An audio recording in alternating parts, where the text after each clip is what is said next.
How often does someone look at you, maybe just passing in the hallway at the office, and ask a very basic question, like, how are you?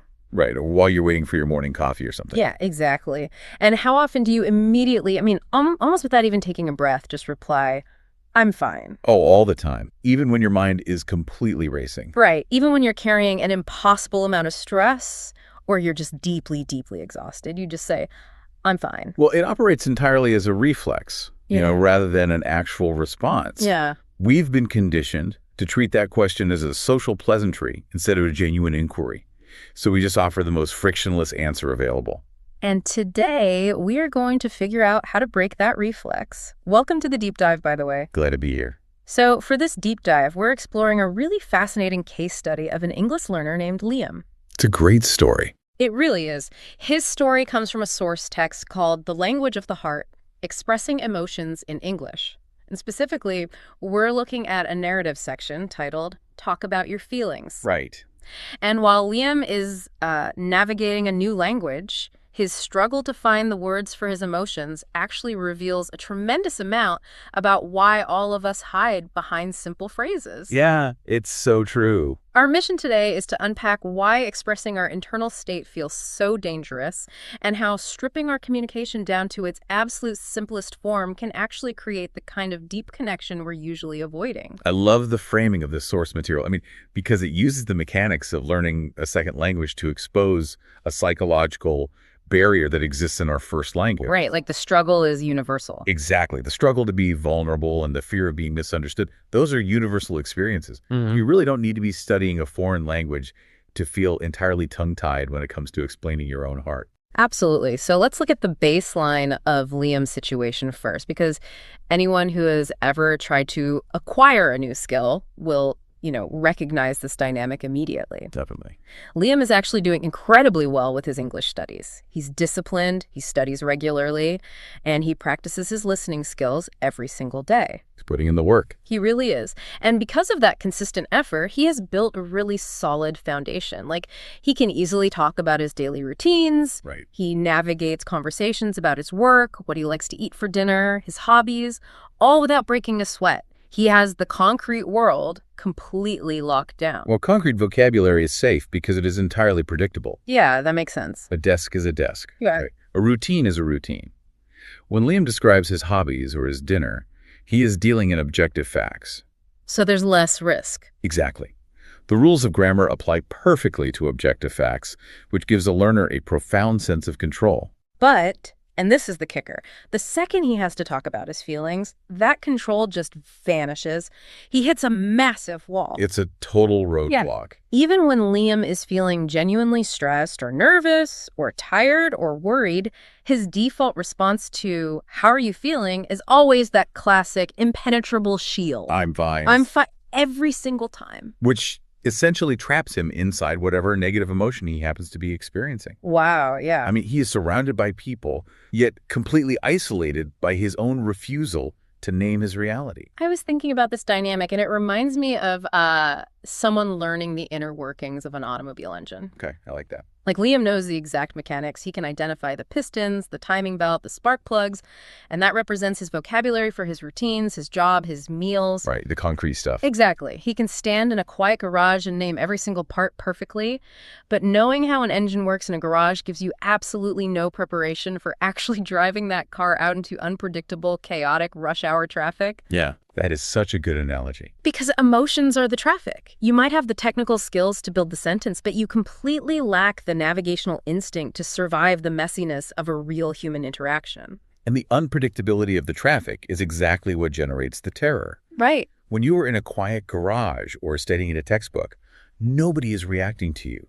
You're completely safe. You're in a bubble. Exactly. Yeah. But the moment you bring emotion into a conversation, you are dealing with another human being's unpredictable response. Right, and Liam's internal monologue from the text illustrates this paralysis perfectly. It really does. When faced with the chance to share how he actually feels, he thinks to himself, what if I use the wrong words? What if people don't understand me?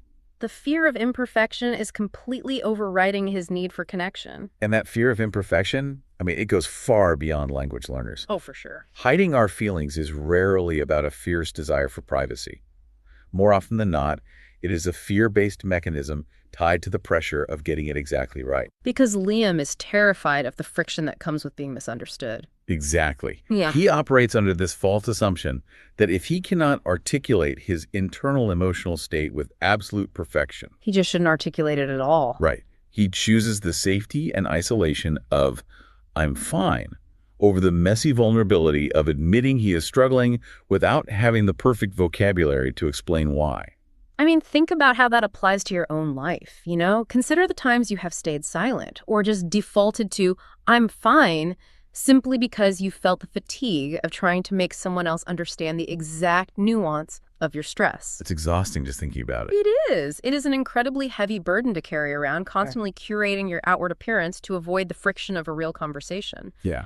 But for Liam, the weight of that burden actually begins to lift during a very quiet, observant moment in a park. The environment shifts, and so does the dynamic. Exactly. So he is at a park with his friend Emma, and Emma pays attention. She notices that Liam is being unusually quiet. But she doesn't interrogate him or demand to know what's wrong. She just leaves the door cracked open with a very gentle question. She just asks, "Is everything okay?"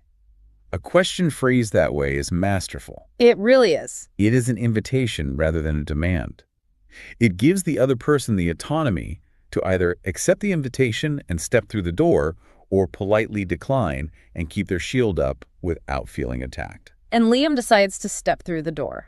He takes the risk. He does. He pauses, and he softly confesses the reality of his struggle. He tells Emma that he simply doesn't know how to talk about his feelings in English. He admits to this linguistic wall he keeps hitting. And Emma's response demonstrates remarkable emotional intelligence. I loved her response. Right, because she doesn't offer a grammar lesson or correct his syntax. She offers deep empathy. She smiles at him and says, "Feelings can be difficult in any language." It is a brilliant way to instantly deflate all the pressure Liam has been putting on himself. She completely normalizes the struggle. In a single sentence, she removes the burden of his English proficiency and reframes his paralysis as a universally shared human experience. Like, it's not you, it's just being human. Exactly. Yeah. She is communicating that he is not failing at his language studies. He is just experiencing the profound difficulty of trying to translate the abstract chaos of the heart into spoken words. Right. I mean, native speakers with 50,000 word vocabularies sit in therapy for years trying to figure out how to do exactly what Liam is struggling to do. That is so true. And that validation creates the safety Liam needs. But Emma goes a step further. She gives him a toolkit. Yes, an actual practical toolkit to start breaking down his wall. Let's look at the exact phrases the source text says she teaches him because they are incredibly deliberate. They really are. She tells Liam to try saying things like, "I'm feeling stressed today. I'm a little nervous. I feel excited about my future. I'm feeling tired lately. I'm happy things are improving." These are foundational building blocks. They are declarative, straightforward, and entirely devoid of nuance. Okay, I have to pause here, though. Because when I look at those sentences, a part of me recoils slightly. Really? How so? Well, they seem almost too small. Like, if we are talking about the massive, layered, chaotic mess of the human experience, can a phrase as basic as "I'm a little nervous" truly capture the reality of what a person is going through? You feel like it's not enough. It feels completely insufficient. It feels like trying to describe a hurricane by saying it is a bit windy outside. Okay, that instinct to reject the simple sentence is the exact paradox we need to dissect here. Okay, let's do it. As adults, we are conditioned to believe that complex emotions require highly complex, sophisticated language to be validated. Right. But Emma's core advice in the text directly challenges that assumption. She tells Liam, "You don't need complicated English to express emotions. Simple and honest words are enough." It still feels counterintuitive to me, though. Why would simple words be better than precise, complicated ones? Because complexity very often serves as a highly sophisticated hiding place. Oh, wow. Wait, really? Think about it. If someone asks how you are doing, and you use incredibly intellectualized, convoluted language to describe your anxiety. Like using big therapy words. Exactly. Maybe you talk about the existential dread of your career trajectory or the macroeconomic pressures affecting your sleep cycle. Guilty as charged. We all do it. Ah. But when you do that, you are keeping the listener at a safe distance. You're inviting them to analyze your vocabulary rather than witness your pain. You've turned your emotion into a puzzle for them to solve. Yes. You are engaging their brain so they don't look at your heart. That is incredibly profound. But if you look a friend in the eye and simply say, I am a little nervous, there are no intellectual puzzles to distract them. There is nowhere for you to hide. You're just laid bare. Exactly. Simple, honest words strip away the armor. They demand pure vulnerability.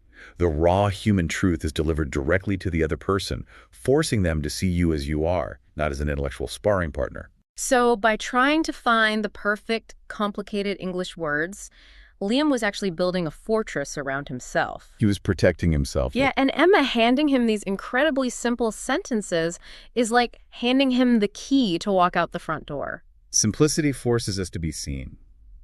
And being seen is the prerequisite for connection. Understanding that concept while sitting safely on a park bench with a supportive friend is a great first step. Oh, absolutely. But it's just the first step. Right, because internalizing it so those simple words are actually available to you in the chaos of daily life, that requires a completely different level of commitment. It takes practice. And the source material doesn't sugarcoat this. Liam doesn't just have a magical epiphany and suddenly walk through the world entirely healed. He realizes he has to build the habit. So he decides to practice every single day. Language acquisition, whether it is a foreign dialect or simply the language of emotional vulnerability, requires constant immersion. You can't just think about it. No, you cannot learn to swim by standing on the pool deck thinking about water. I love that. And Liam dives in, and the specific tools he uses are really interesting.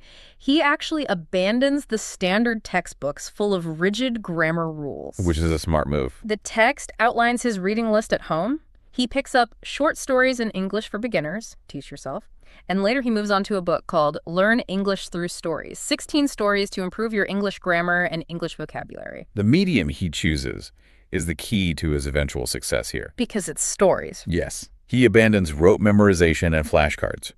Instead, he turns to narrative. The source notes this reading strategy helps him naturally acquire words like disappointed, relaxed, nervous, hopeful, and proud. He is seeing the words lived out rather than just defined in a dictionary. Because context is the foundation of emotional literacy. Right. A dictionary can give you the clinical definition of disappointed, but reading a story about a character who works tirelessly for a promotion and then watches it go to someone else, that activates your empathy. You feel it with them. Exactly. When that character expresses being disappointed, your brain links the emotional weight of the narrative directly to the vocabulary word. It anchors the language in human experience rather than abstract theory. He is observing the rhythm of how humans actually confess their feelings. Yes. But he takes it further than passive reading. Every evening, the text details how Liam engages in active audio repetition. Right, the audio program. Yeah, he listens to a program called Effortless English, Learn to Speak English Like a Native. And while he is going for a walk outside or just relaxing in his living room, he physically practices speaking the phrases out loud. That physical aspect is huge. He repeats things like, I'm feeling more confident, I'm worried, but I'll be okay, I'm proud of my progress. He's forcing the words out of his internal monologue and materializing them in the physical world. Think about an actor who has just been handed a script. Okay. They're standing alone in an empty room trying to run their lines before opening night. It is a profoundly awkward experience at first. Oh, I'm sure. You are talking to a wall, trying to artificially inject feeling into words written on a page.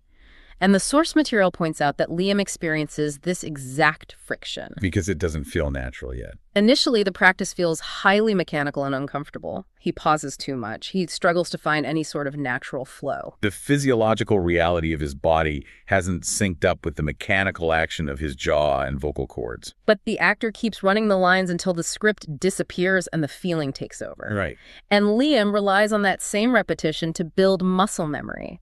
The text notes that little by little, the genuine emotion begins to catch up to the spoken words. It's a process. As he pushes through the awkwardness and continues practicing, he becomes calmer while speaking. The tension leaves his body and he becomes more open and more confident.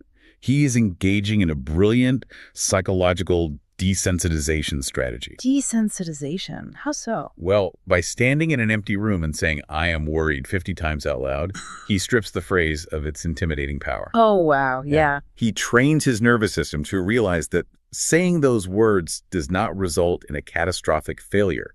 The phrase stops being a terrifying admission of weakness and becomes a familiar, reliable tool in his inventory.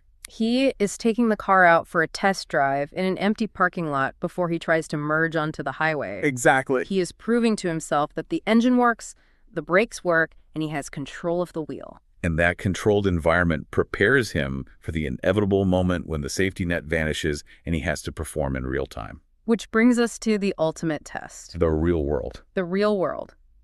The test of this new muscle memory happens in the most challenging environment possible.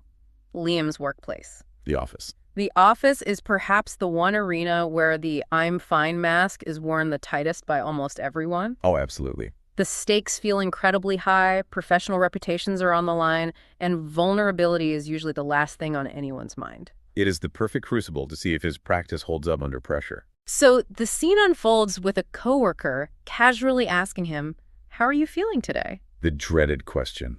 In the past, this is the exact moment Liam's internal alarms would blare. The fear of misunderstanding would spike, his brain would calculate the risk of using the wrong vocabulary, and he would slam the "I'm fine" button just to end the interaction and retreat to safety. The shield would go up before the coworker even finished the sentence. But this time, the narrative reaches its breakthrough. I love this part. Instead of deploying the habitual defense mechanism, Liam offers a genuine smile and says, "I was stressed this morning, but now I'm feeling much better." And every word of that interaction matters. Because of the reaction, right? Yes. The coworker doesn't look confused or judge his grammar. The coworker simply smiles warmly and replies, "I'm glad to hear that." It's so simple. It is an incredibly brief exchange, but the implications are monumental. It changes the entire atmosphere between them. The text describes the interaction as simple, natural, and real. By consciously stepping past the "I'm fine" reflex, Liam did much more than successfully construct an English sentence. He connected. He reached across the void and built a genuine bridge to another human being. He took a tiny piece of his internal reality, the stress of his chaotic morning, and offered it to someone else. And his coworker accepted it with warmth. If Liam had used his old shield and said, "I'm fine," the conversation would have hit a dead end. It would have remained a closed, sterile loop. Right. But by offering a simple, honest truth, he invited his coworker to actually perceive him as a complete person. That moment triggers a massive epiphany for Liam later that evening. He realizes that the goal of expressing emotions was never about achieving perfect, flawless English. It never was. It was entirely about honesty, connection, and communication. The technical grammar is completely irrelevant if the human truth is present. And that realization is the bedrock of the entire source material. Yeah, let's synthesize that takeaway. The central thesis is that your internal reality matters, and you inherently deserve the space to express it. Even if it's messy. Exactly. You do not need an advanced vocabulary or sophisticated metaphors to validate your feelings, because the most basic, simple words are entirely sufficient to create deeply meaningful connections. Right. The practice of speaking honestly, even clumsily at first, builds the confidence necessary to maintain those connections. Engaging in real, unshielded conversations is how we grow our capacity for life, not just our capacity for language. So, as we wrap up this deep dive, we want to leave you with the same call to action that echoes through Liam's story. It's a good challenge. The next time you are in the hallway or the break room and someone casually asks you how you are feeling, pause for a fraction of a second. Notice the reflex rising in your throat to just say, "I'm fine," and make the conscious choice to step past it. Just try it once. Try to answer honestly, even if you only use one incredibly simple, basic sentence. Grant yourself the permission to be seen without the armor of perfection. Give people the chance to actually know you. And as you go back to your day, here is one final thought to mull over. If Liam's journey proves that using simple, basic words actually makes our emotional communication more honest and authentic. Wait, let me phrase that better. If simple words make us more authentic, how much of your own everyday complex vocabulary are you currently using just to hide how you really feel